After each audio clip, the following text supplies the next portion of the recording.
Hello, good morning. कसे आहात सगळे? आय होप सगळे मजेत असतील. आणि एक गोष्ट तुमच्यासोबत शेअर करते.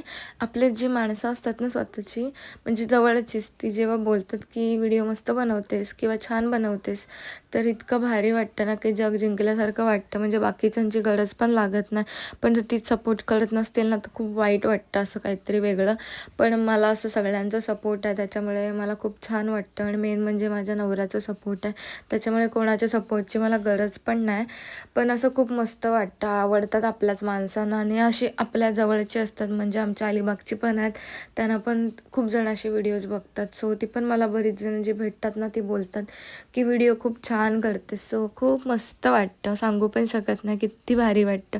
म्हणजे वरती पोचल्यासारखं वाटतं, जरी नसेल पोचलं तरी आतून खूप छान फील होतं. सो थँक्यू सो मच सगळ्यांना. असेच सपोर्ट करा यूट्यूबला पण. आणि संध्याकाळी मी इथे गेलेले, माझ्या फ्रेंड्स आलेल्या करंजावरून, त्यांनी फार्म हाऊस घेतलेला वर्सोलीला. सो त्यांना मी भेटायला गेलेले, कारण ती आपल्या अलिबागमध्ये आलीत तर त्यांना भेटायला जायलाच पाहिजे. त्याच्यानंतर भाकरी खायचा मूड झालेला. का झालेला सांगू, कारण सुकट आणि भाकरी खायची खूप इच्छा झालेली. त्याच्यामुळे मी लेट आले, 8 वाजता आले आणि पटकन सुकी केली. आणि ते वाकट्या भाजायला घेतलेल्या वाकट्या तर मला खूप आवडतात. कोणाकोणाला आवडतात कमेंट्समध्ये सांगा. आणि मस्तपैकी सुकट भाकरी आणि वाकटी, एवढं भारी परफेक्ट कॉम्बिनेशन. आणि असा होता माझा आजचा दिवस. कसा वाटला सांगा. Bye, good night.